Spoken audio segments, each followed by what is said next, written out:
नमस्कार, जय जगन्नाथ। पंडित शिवशंकर मालवीय महाराष्ट्रीय ब्राह्मण।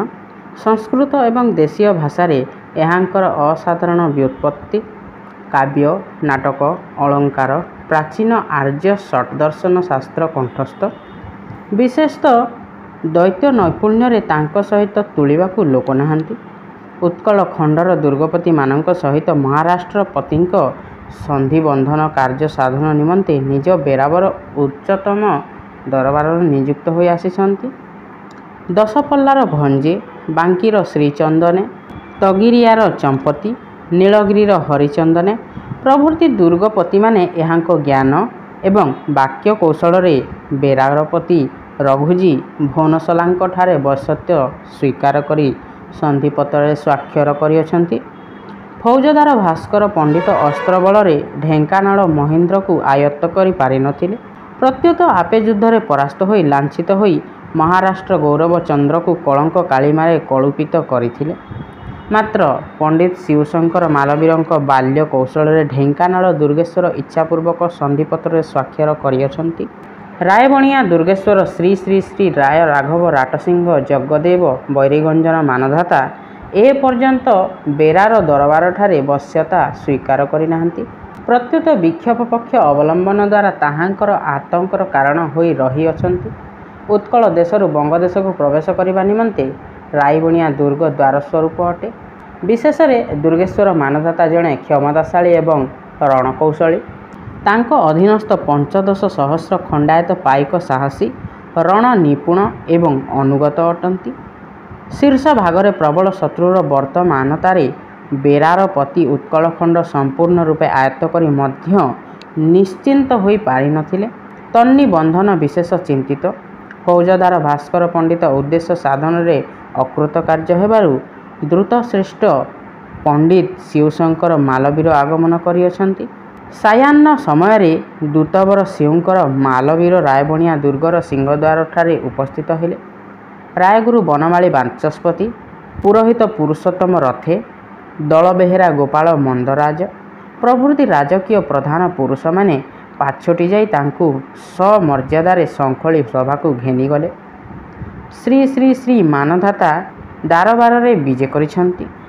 तांको सम्मुख भाग बाम पार्श्वरे दलई, दल बेहेरा, थाट नायक, पांजिया करण, लेखनकार प्रभृति कर्मचारी माने आपना आपना पद मर्यादानुसार यथोपयुक्त आसन अधिकार करी बसिछंती।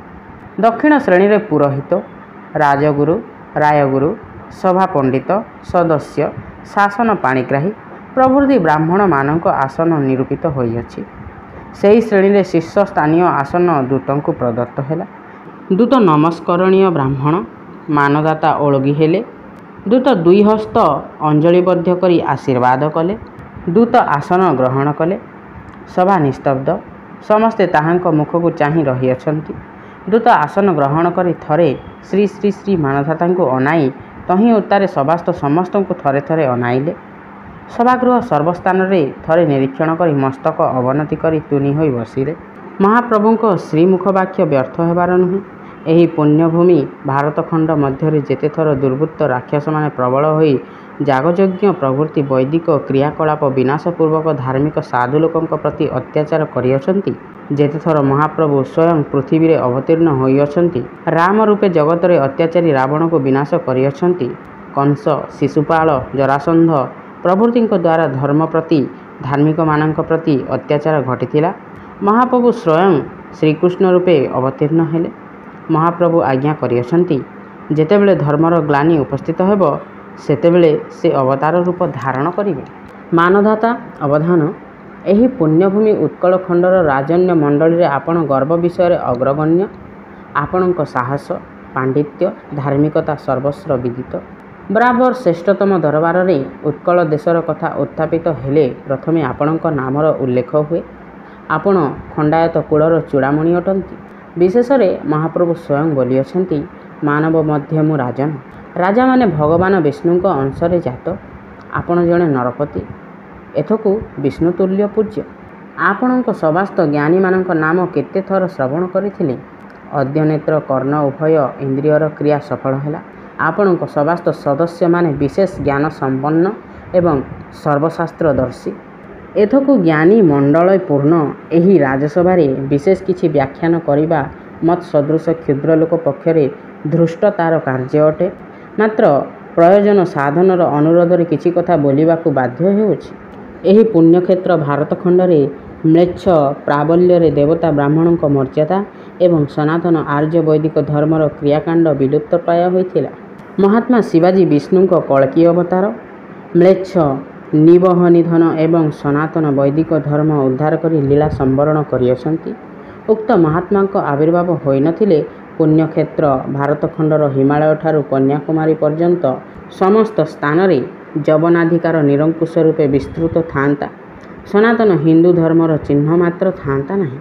ମହାତ୍ମା ଶିବାଜୀ ଧର୍ମବିଲୋପୀ ପ୍ରବଳ ଭୁଜଙ୍ଗରୂପୀ ଦିଲ୍ଲୀ ବାଦଶାହ କଟିଦେଶରେ ଏପରି କୁଠାରଘାତ କରି ଯାଉଛନ୍ତି ଯେ ତନ୍ନି ବନ୍ଧନ ଯେ କ୍ରମଶଃ ନିର୍ବିଘ୍ନ ହୋଇପଡ଼ୁଅଛି, ତାହାର ପତନ ଅନିବାର୍ଯ୍ୟ।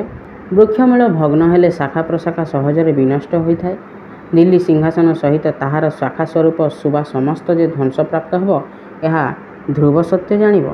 ବର୍ତ୍ତମାନ ମ୍ଲେଚ୍ଛାଧିକାରର ଅବସାନ ଓ ସନାତନ ଆର୍ଯ୍ୟ ଧର୍ମର ସମୁତ୍ଥାନର ସନ୍ଧି ସମୟ ସମୁପସ୍ଥିତ।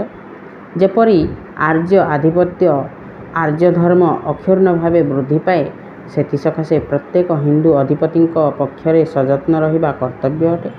ଆପଣ ଉତ୍କଳ ଖଣ୍ଡର ଖଣ୍ଡାୟତ କୁଳର ଅଗ୍ରଣୀ। ଭାରତବର୍ଷ ମଧ୍ୟରେ ତୀର୍ଥପ୍ରଧାନ ପୁଣ୍ୟକ୍ଷେତ୍ରମୟ ପତିତ ପାବନୀ ସର୍ବପାପ ବିନାଶିନୀ ମହାନଦୀ ବୈତରଣୀ ବୈଦିତ ଉତ୍କଳ ଖଣ୍ଡରେ ଯବନାଧିକାର ବିଲୁପ୍ତ ହୋଇ ଆର୍ଯ୍ୟ ଅଧିପତ୍ୟ ବଦ୍ଧମୂଳ ହେବା ବିଷୟ ଆପଣଙ୍କ ପ୍ରତି ନିର୍ଭର କରୁଅଛି। ବେରାରେ ସ୍ୱର ସମ୍ପୂର୍ଣ୍ଣ ରୂପେ ଆଶା କରିଅଛନ୍ତି। ଆପଣ ଉତ୍କଳ ଖଣ୍ଡରୁ ଯବନାଧିକାର ବିଲୋପ ସାଧନ ବିଷୟରେ ତାହାଙ୍କର ସହାୟ ହେବେ। ଉତ୍କଳର ସମସ୍ତ ଦୁର୍ଗେଶ୍ୱର ବର୍ତ୍ତମାନ ବେରାର ଦରବାର ସହିତ ସନ୍ଧି ଯୁଦ୍ଧରେ ଆବଦ୍ଧ। ଉତ୍କଳର ସ୍ୱଜାତୀୟ ସମସ୍ତ ଖଣ୍ଡାଧିପତି ତାଙ୍କ ପକ୍ଷ ପରିତ୍ୟାଗ କରି ଯବନ ପକ୍ଷପାତୀ ହେବେ। ବେରାର ପତି ଏହା ବିଶ୍ୱାସ କରନ୍ତି ନାହିଁ। ଆପଣ ପୃଥ୍ୱୀରାଜ, ଜୟଚାନ୍ଦ ଏବଂ ପ୍ରତାପ, ସପ୍ତସିଂହଠାରୁ ଅଦ୍ୟାବଧି ସମସ୍ତ ରାଜ୍ୟାଧିକାର ବିଷୟ ପର୍ଯ୍ୟାଲୋଚନା କରି ଦେଖନ୍ତୁ। ଶୌର୍ଯ୍ୟ ବୀର୍ଯ୍ୟର ଅଭାବ ହିନ୍ଦୁ ଜାତର ପତନର କାରଣ ନୁହେଁ। ଆର୍ଯ୍ୟ ଜାତିର ଶୌର୍ଯ୍ୟ ଆର୍ଯ୍ୟ ରଣ ପାଣ୍ଡିତ୍ୟ ଜଗତରେ ଅତୁଳନୀୟ। ଗୃହ ବିବାଦ ଆର୍ଯ୍ୟ ଜାତିର ପତନର ଏକ ମାତ୍ର କାରଣ। କୁରୁକ୍ଷେତ୍ର ସମର ଆତ୍ମବିଦ୍ରୋହର ପୌରାଣିକ ଜାଜ୍ୱଲ୍ୟମାନ ପ୍ରମାଣ। ଏହି ପ୍ରତ୍ୟକ୍ଷୀଭୂତ ବିଷୟର ବାହୁଲ୍ୟ ବର୍ଣ୍ଣନା ଅନାବଶ୍ୟକ। ସମ୍ପ୍ରତି ବିଧିବଦ୍ଧ ବିଶେଷ ସୁଯୋଗ ଉପସ୍ଥିତ। ଆସନ୍ତୁ, ଆମ୍ଭେମାନେ ମିଳିତ ହୋଇ ବିଧର୍ମୀ ମ୍ଲେଚ୍ଛମାନଙ୍କୁ ଦୂରୀଭୂତ କରି ସ୍ୱର୍ଗାଦପି ଗରିୟସୀ ମାତୃଭୂମିରେ ବିଲୁପ୍ତ ରତ୍ନ ସ୍ୱାଧୀନତାର ପୁନଃସ୍ଥାପନ ବିଷୟରେ ସଚେଷ୍ଟ ହେବା। ବେରାର ପତିଙ୍କ ସ୍ୱାର୍ଥ ସହିତ ଭାରତ ଭୂମିର ପ୍ରତ୍ୟେକ ହିନ୍ଦୁ ସନ୍ତାନର ସ୍ୱାର୍ଥ ଜଡ଼ିତ। ସମସ୍ତଙ୍କର ଏକମାତ୍ର ଲକ୍ଷ୍ୟ। ଇଚ୍ଛାରେ ଅବା ଅବହେଳାରେ ଲକ୍ଷ୍ୟଭ୍ରଷ୍ଟ ହେବା ଉଚିତ ନୁହେଁ। ବେରାର ପତି ବିଶେଷ ଆଶା କରି ଆମ୍ଭଙ୍କୁ ଆପଣଙ୍କ ନିକଟକୁ ପ୍ରେରଣ କରିଅଛନ୍ତି। ଆମ୍ଭେ ସମ୍ପୂର୍ଣ୍ଣ ରୂପେ ଆଶା କରୁଁ, ଏହି ସମ୍ଭ୍ରମକର ସୌହାର୍ଦ୍ଦ୍ୟ ସ୍ଥାପନ ବିଷୟରେ ଆପଣ ଅସମ୍ମତ ହେବେ ନାହିଁ। ଦୂତ ଏହି ସମସ୍ତ କଥା ସୁସ୍ପଷ୍ଟ ପ୍ରାଞ୍ଜଳ ଭାବରେ ପ୍ରକାଶ କରି ଉତ୍ତର ପାଇବା ଆଶାରେ ମାନସତାଙ୍କ ଶ୍ରୀମୁଖକୁ ଲକ୍ଷ୍ୟ କରି ରହିଲେ। ଦୂତଙ୍କ କଥାରେ ଉତ୍ତର ଦେବା ନିମନ୍ତେ ଦୁର୍ଗେଶ୍ୱର ରାୟଗୁରୁ ବନମାଳୀ ବାଚସ୍ପତିଙ୍କ ମୁଖକୁ ଦୃଷ୍ଟିପାତ କରିବାରୁ ବାଚସ୍ପତି ତାହାଙ୍କ ଅଭିପ୍ରାୟ ହୃଦୟଙ୍ଗମ କରି କଣ୍ଠ ପରିଷ୍କରଣ ସୂଚକ 2-3 ଥର ଅନୁଚ୍ଚ ଶବ୍ଦ କରି ଧୀର ଗମ୍ଭୀର ଭାବରେ କହିବାକୁ ଆରମ୍ଭ କଲେ। ଦୂତବର, ବର୍ତ୍ତମାନ ସମୟରେ ବେରାର ଦରବାର ଭାରତଖଣ୍ଡ ମଧ୍ୟରେ ବିଶେଷ ଗୌରବାନ୍ୱିତ। ଏହି କ୍ଷମତାଶାଳୀ ନରପତିଙ୍କ ସହିତ ସୌହାର୍ଦ୍ଦ୍ୟ ସ୍ଥାପନ କରିବା ସୌଭାଗ୍ୟର ବିଷୟ ଅଟେ।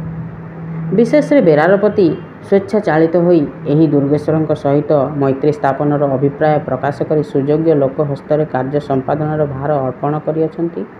ଆପଣ ଯେ ସମସ୍ତ ବାକ୍ୟ ପ୍ରୟୋଗ କଲେ, ସେ ସମସ୍ତ ଅତୀବ ସତ୍ୟ, ଧ୍ରୁବ ସତ୍ୟ ଏବଂ ଯୁକ୍ତିଯୁକ୍ତ ଅଟେ। ମହାତ୍ମା ଶିବାଜୀଙ୍କ ଆବିର୍ଭାବ ହୋଇନଥିଲେ ଆଜି ଭାରତ ଭୂମିରେ ହିନ୍ଦୁ ଧର୍ମର ନିଦର୍ଶନ ପର୍ଯ୍ୟନ୍ତ ବିଲୁପ୍ତ ହୋଇଥାନ୍ତା।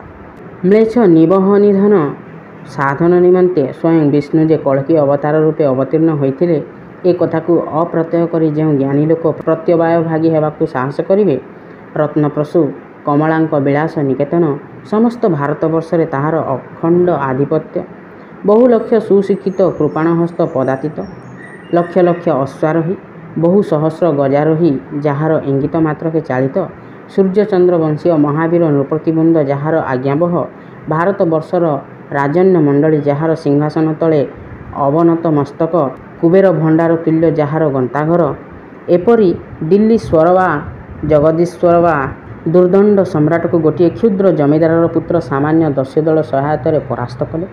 ଏହା ପ୍ରତ୍ୟକ୍ଷଭୂତ ବିଷୟ ହୋଇନଥିଲେ ବିଶ୍ୱାସର ଯୋଗ୍ୟ ହୁଅନ୍ତା ନାହିଁ।